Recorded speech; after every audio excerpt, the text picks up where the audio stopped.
Bonjour à tous, bienvenue dans Côté Comics, l'émission qui fait du comics. Alors au sommaire aujourd'hui, l'actu et les sorties comics, comme toujours. On ira ensuite voir Jeff et Thomas pour une petite sélection spéciale Noël. Et ensuite un tour sur le label Vertigo de DC Comics. Et ben voilà, vous savez tout, c'est parti.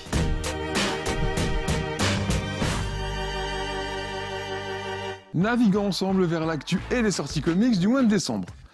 Du nouveau pour le cinéma du côté de la Warner Bros et de DC Comics, puisque l'adaptation du comic book Sleeper est en préparation.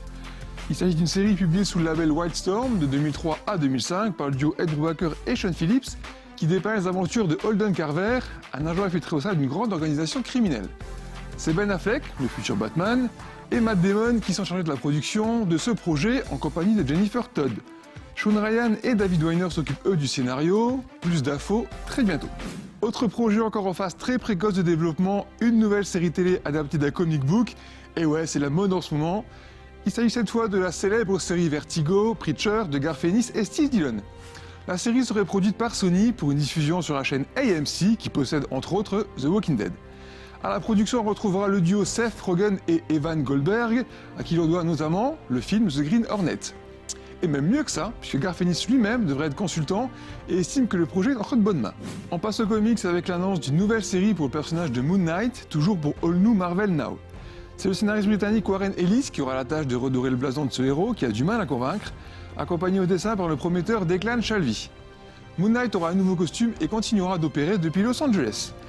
Ellis nous promet aussi de s'attaquer aux troubles de la personnalité de Mark Spector de manière beaucoup plus fine et crédible que par le passé. Début en mars 2014.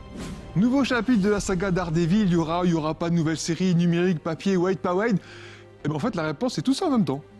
Donc résumons. La série Daredevil de Mark Waid et Chris Samney s'arrête au numéro 36 de février. Mais elle repart au numéro 1 en mars, avec la même équipe créative, pour All New Marvel Now. La grosse différence, c'est que Matt Murdock sera maintenant sous le soleil de San Francisco, et non plus dans les ténèbres d'Hell's Kitchen. Et pendant ce temps-là, une série numérique verra le jour, Daredevil Road Warrior, toujours par Mark Waid, qui nous racontera le voyage de New York à San Francisco. Capiche? Voilà, bon, quand c'est clair, c'est clair. Merci Marvel. Sortie comics tout de suite, allez.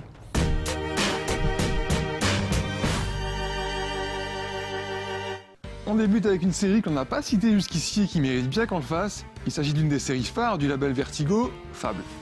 Cette histoire imaginée par le scénariste Bill Willingham depuis 2002 revisite les célèbres personnages de contes de fées et autres histoires folkloriques populaires en les ancrant dans la réalité de notre monde. Blanche-Neige, le prince charmant, Cendrillon, le grand méchant loup, la belle et la bête, les animaux de la ferme, Pinocchio, et j'en passe et des meilleurs, tous sont des fables, chassés de leur monde par l'adversaire et forcés de vivre dans le nôtre. Urban Comics réédite cette série depuis quelques temps, et en décembre sortent les tomes 11 et 12 de la version cartonnée et le tome 20 de la version souple qui a un peu d'avance. Mais vous aurez aussi droit à Fable 1000 et une nuits de neige, un graphic novel préquel à la série principale, dans lequel on retrouve notamment Blanche-Neige. Pour info, la publication américaine se terminera au numéro 150 en janvier 2015. Panini Comics sort un nouveau magazine en ce mois de décembre, il s'agit de Ultimate Saga, qui contiendra des arcs entiers des différentes séries de l'univers Ultimate de Marvel. La première à y passer est la série Ultimate Comics Ultimates, avec l'arc Reconstruction. Après la division du pays, la disparition du gouvernement en place et l'élection de Captain America comme président des États-Unis, il tente de se retrousser les manches et de remettre de l'ordre. Une histoire signée Sam Humphries, Scott Eaton et Joe Bennett, sortie prévue le 17 décembre. Delcourt est dans l'univers d'Hellboy avec la publication de la mini-série spin-off à l'univers Witchfinder. On y suit le personnage de Sir Edward Grey, le mystérieux détective du paranormal, déjà apparu dans les séries Hellboy et BPRD. Il sera cette fois seul et devra affronter des créatures d'autres mondes, ainsi que les machinations de la confrérie héliopique de Ra. 5 numéros par Mike Mignola lui-même et Ben Stenbeck, disponibles depuis le 4 décembre. En bref, vous pouvez aussi retrouver un numéro du magazine humoristique Mad consacré à Superman, le tome 7 de la série Tony Chu chez Delcourt ou encore le tome 3 de la grande épopée de Picsou chez Glénat. Voilà, vous savez tout pour les sorties et l'actu comics. Je passe maintenant la main à Jeff et Thomas qui vont essayer de nous faire dépenser de l'argent pour Noël. Ah, je sais, c'est pas cool. Voilà, portez-vous bien et à très bientôt.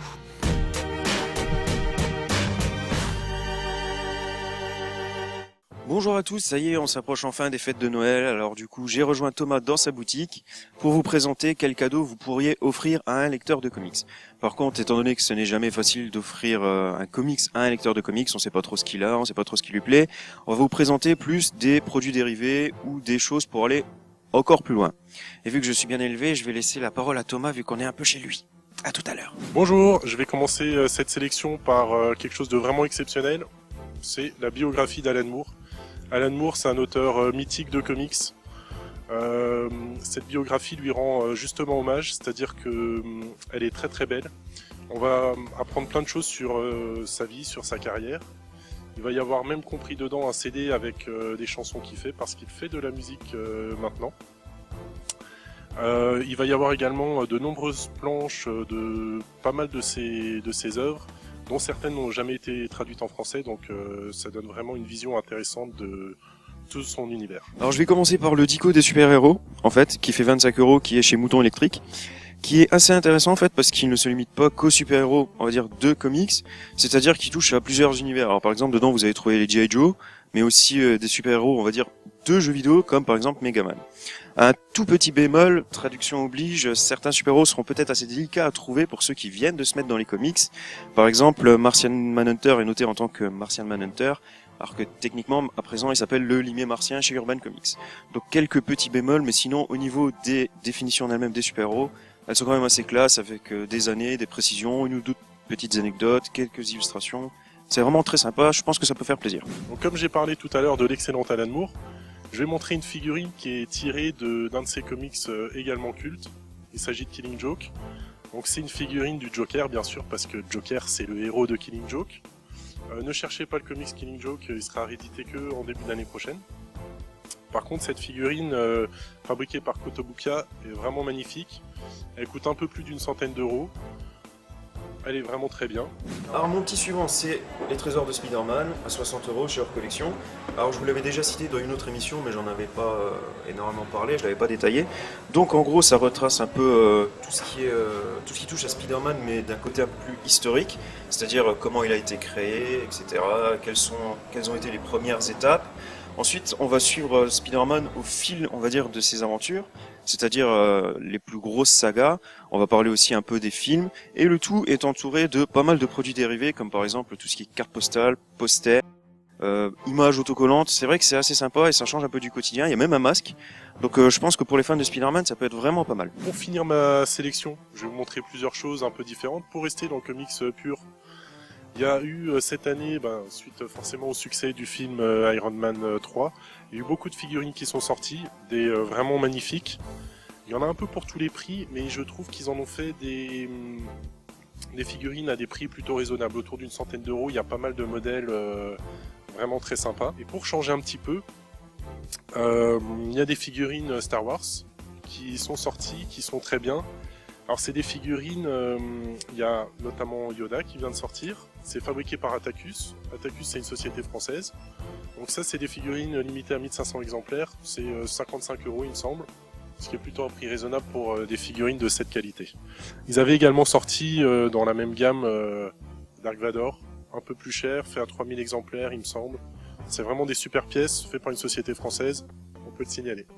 Alors mon dernier vient de ta chaîne à 40 €, c'est le Golden Age de DC Comics. Il y a aussi le Silver Age de DC Comics, hop là, donc 2 fois 40 €. Comme vous le voyez, c'est quand même assez épais, donc au niveau du prix, c'est quand même assez attractif, faut pas le nier. Alors qu'est-ce qu'on trouvera dedans? En fait, dedans, vous aurez tout le côté historique qui touche à DC Comics, comment les premiers super-héros sont apparus, notamment Batman, Superman, Wonder Woman, quelles ont été leurs premières aventures, leurs premiers problèmes d'un point de vue plus éditorial. Donc là, c'est pas des histoires, c'est plus un point de vue culturel sur les comics, et donc je pense que ça peut changer, ça peut être vraiment intéressant. Et encore une fois, il y a beaucoup d'illustrations, notamment des covers, donc un cadeau qui peut faire très largement plaisir. Bon j'espère que cette sélection vous aura plu. On en a mis un peu pour tous les goûts, tous les budgets. Je pense que l'édition risque d'être salée pour certains, notamment pour notre ami Jeff. Oui, un petit peu. En fait, Noël, c'est toujours assez délicat parce qu'il y a les cadeaux à offrir pour les autres et il y a aussi les cadeaux à m'offrir à moi-même. Donc, c'est pas toujours facile. Et donc voilà, et donc passez des bonnes fêtes et allez chez vos libraires.